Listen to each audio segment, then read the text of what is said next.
Put one person on a rope and they'll pull with everything they've got. Put 8 people on the same rope and something strange happens. Most of them quietly stop trying so hard. Nobody decides to slack off. Nobody even notices they're doing it. But the total effort of the group falls far short of what simple math would predict. Psychologists call this social loafing. And if you manage a team of any size, it is already happening in your organization right now, whether you can see it or not. The discovery goes back further than most people expect. In 1913, a French agricultural engineer named Max Ringelmann ran a simple experiment. He had people pull on a rope, first alone, then in groups of increasing size, and he measured how hard each group pulled compared to what you'd expect from simply adding up individual efforts. The logic seems airtight. If one person can pull with 100 units of force, 8 people pulling together should manage something close to 800 units. That's not what happened. As the groups grew larger, the combined pulling force fell further and further behind that expectation. By the time the group reached 8 people, their total effort was closer to 4 times what a single person produced, not 8. Somewhere along the way, more than half of the theoretical effort had simply evaporated. Ringelmann's first instinct was to blame coordination. 8 people pulling a rope can't perfectly synchronize their timing and angle the way one person pulling alone can. Some pull a fraction of a second early, some lean at a slightly different angle, and those small mismatches cancel each other out, wasting force that never translates into forward motion on the rope. It's a reasonable theory, and it's not wrong, exactly. But it isn't the whole story either. Later, researchers wanted to isolate coordination loss from something more psychological, motivation loss. So they ran a cleverer version of the experiment. They blindfolded participants and told some of them they were pulling alone, when in fact they were part of a group, or told them they were part of a group, when they were actually pulling alone. This let them separate the physical, mechanical problem of syncing movements from the mental question of how hard someone chooses to pull when they believe others are also pulling. The result was telling. Even when there was no coordination problem to speak of, because the person was, in physical terms, entirely alone, effort still dropped the moment someone believed they were part of a group effort. That single finding mattered enormously because it proved coordination loss couldn't be the whole explanation. Something about believing your effort was blended into a group's effort was enough, on its own, to make people ease off the rope. So what is actually happening in someone's head when they loaf? The core mechanism seems to be about accountability and visibility. When one person pulls alone, their effort is completely transparent. If they slack, everyone watching knows exactly who slacked, and they know it too. There's nowhere to hide. In a group, individual contribution gets blended into a collective outcome. Nobody can easily point to any one person's exact share of the total pull. That blending is exactly what creates the psychological cover for coasting. It's not usually a conscious decision to freeload. It's closer to an unconscious recalibration. If my personal contribution isn't clearly visible or measurable, and if the group's combined effort will probably cover for me anyway, some part of my brain quietly decides not to push as hard as it would if I were entirely exposed. There's a second piece to this mechanism worth naming, the sense that your own effort matters less to the outcome as the group grows. When one person pulls a rope alone, their effort is the entire outcome. When 8 people pull together, any single person's contribution is only a small fraction of what determines whether the rope moves.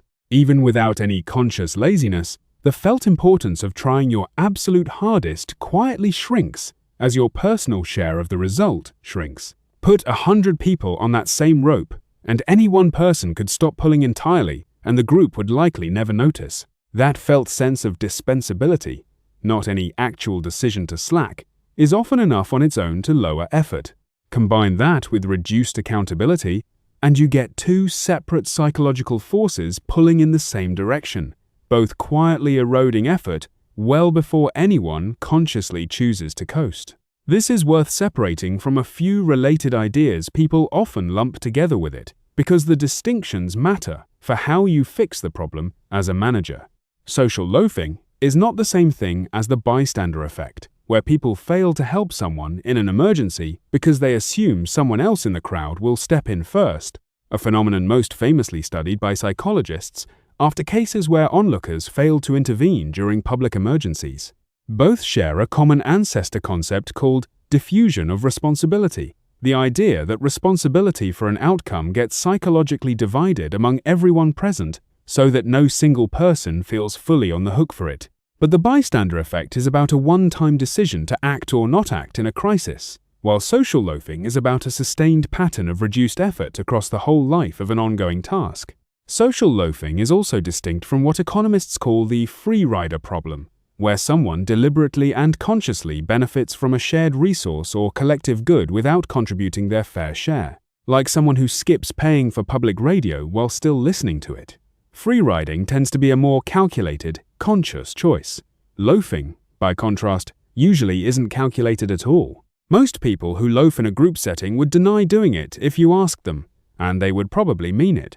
Their internal sense of how hard they're working doesn't always match the external reality of what they're producing. It's also worth distinguishing loafing from groupthink, another well-known team pathology, because managers sometimes conflate all team dysfunction into one bucket.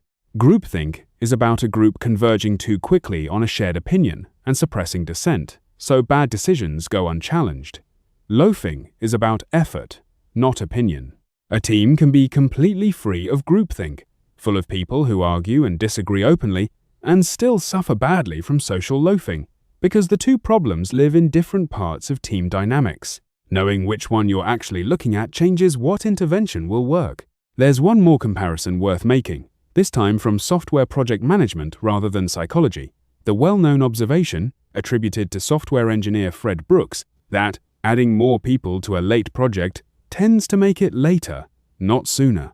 The usual explanation for that idea focuses on communication overhead, since more people means more lines of coordination between them. Social loafing suggests a second, quieter reason the same pattern shows up so often.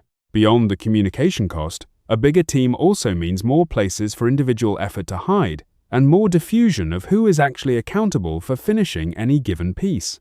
A manager who throws extra headcount at a struggling project without also assigning clear individual ownership for that headcount may be adding exactly the conditions loafing needs to spread, on top of whatever coordination cost the extra people bring. Since Ringelmann's original rope experiments, researchers have found the same pattern showing up far outside of physical tug-of-war tasks. It shows up in tasks as different as clapping and cheering as loudly as possible, where groups of people asked to make as much noise as they can, individually, still produce dramatically less noise per person as the group size grows, even though there's no physical coordination problem involved in clapping the way there is in rope pulling. It shows up in brainstorming sessions, where individual idea output per person tends to drop as group size increases, partly because contribution is hard to attribute, and partly because people wait for others to fill the silence. It shows up in shared documents and group projects, where the person who wrote the fewest paragraphs can hide behind a shared byline. It shows up on teams with vague, jointly owned deadlines, where nobody quite knows whose job it was to finish the last 10%. Imagine a team of 6 people assigned a single joint report, due at the end of the month, with no explicit breakdown of who owns which section. In principle, everyone contributes equally. In practice, 2 or 3 people usually end up carrying most of the real weight, while the rest contribute lightly, not out of malice, but because the task itself never made anyone's individual share explicit or trackable. Nobody feels personally exposed if their section is thin, because there isn't really a their section in anyone's mind, including their own. Or imagine a weekly brainstorming meeting with 12 attendees, where the stated goal is simply generate ideas for the new campaign. In a room that size, most people say nothing at all, not because they lack ideas, but because contributing carries personal risk of a bad idea being visibly tied to them, while staying quiet carries no visible cost, since the group as a whole will still produce something. The larger the room, the safer silence feels, and the safer silence feels, the less anyone has to offer. Or imagine a sales team working toward one shared quarterly quota rather than individual quotas. On paper, the shared number should motivate everyone equally, since everyone benefits if the team hits it. In practice, a handful of the strongest performers usually end up carrying most of the number, while others quietly settle into the assumption that the top performers will close the gap regardless of what they personally bring in. This isn't a story about weaker salespeople being less capable. It's the same underlying pattern as the rope. When the outcome is shared and individual contribution toward that outcome is blurry, effort drifts toward whatever the group as a whole seems to need, rather than what any one person is personally on the hook for. This pattern also shows up clearly in remote and hybrid teams, where colleagues rarely see each other work in real time the way they might in a shared office. Without the passive visibility of simply watching someone else at their desk, individual contribution has to be made visible deliberately through shared task boards, written updates, or explicit ownership of deliverables, or it tends to fade into the background of a busy shared calendar. The physical distance itself doesn't cause loafing, but it removes one of the informal visibility cues that used to keep it in check by default, which means remote managers often need to be more intentional about tracking individual output than managers of a team sitting in the same room ever had to be. The good news for managers is that social loafing is not a fixed law of human nature that dooms every team above a certain headcount. It is highly sensitive to context, and several factors reliably shrink it, sometimes almost to nothing. The single strongest lever is visibility of individual contribution. When it's clear, to the person and to everyone around them, exactly what they personally produced, the psychological cover that makes coasting feel safe disappears. The second lever is personal investment in the outcome. When people care about the actual result, not just about looking busy, they tend to keep pulling their weight even when nobody's watching closely, because the payoff of success matters to them directly, not just reputationally. The third lever is group identity and cohesion.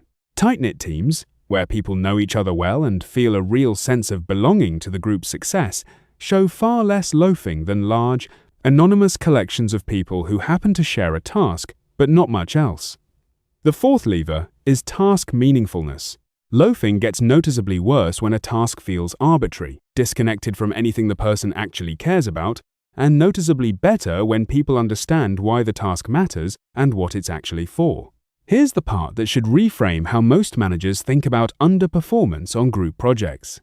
What looks like laziness on a team is very often a structural problem with how the work was set up, not a character flaw in any specific person. Blaming an individual for loafing, when the real issue is that the task design made individual contribution invisible, fixes nothing and often damages trust. The fix has to happen at the level of how work is assigned and tracked, not at the level of trying to inspire more personal willpower in each team member. In practice, that means a few concrete things a manager can actually implement this week. First, break joint deliverables into named, individually owned pieces, wherever the work genuinely allows it, so that everyone knows exactly what output belongs to them, even inside a larger shared goal. Second, make individual contribution visible in whatever tools the team already uses, whether that's who authored which section of a document, who closed which ticket, or who spoke to which client, rather than letting all output get folded anonymously into a single team total. Third, keep the people directly involved in the smallest workable group size for a given task, since loafing scales up with group size, and a task that 6 people can do adequately might get done better, per person, by 3. Fourth, connect the task explicitly to something the team actually cares about, whether that's the customer it serves, the skill it builds, or the recognition it earns, since meaningfulness is one of the strongest natural defenses against coasting. Fifth, build in regular, lightweight, individual check-ins rather than only ever reviewing the team's output as one undifferentiated blob, so that contribution stays visible over time rather than only being reconstructed after the fact when something goes wrong. Sixth, in meetings specifically, rotate who facilitates and who reports out, rather than always defaulting to the same 1 or 2 voices, since a rotating spotlight makes it harder for anyone to permanently settle into the passenger seat. Seventh, when you do recognize good work, recognize the specific individual by name and by exactly what they did. Rather than praising the team as an undifferentiated whole, since vague group praise reinforces the very blending effect that makes loafing comfortable in the first place. None of these fixes require heavy-handed surveillance or micromanagement, and that distinction matters. The goal isn't to watch people more closely out of suspicion, it's to restore the same kind of natural visibility a single person pulling a rope alone already has by default, where effort and outcome are simply legible to everyone, including the person doing the work. Most people want to see their own contribution matter. Loafing rarely means someone stopped caring about the outcome altogether. More often it means the structure around them stopped showing them, and everyone else, that their personal share of the effort was ever distinguishable from the group's. None of this requires smaller teams as a blanket rule, and it doesn't require treating your people as though they're naturally lazy, because the evidence says they're not. It requires making sure the structure of the work never lets effort become invisible in the first place. The moment individual contribution is trackable and known, the psychological safety of hiding inside a crowd disappears, and most of the loafing disappears along with it. If you take one thing from this into your next team meeting, make it this. Before you assign a group task, ask yourself whether, 3 weeks from now, you'll be able to point to exactly what each person on that team actually did. If the honest answer is no, the structure itself is quietly inviting the very behavior you'll later be frustrated by. Fix the visibility problem before the work even starts, and you'll spend a lot less time afterward wondering why a big team somehow produced a small result. Hit follow if you've seen this happen at work.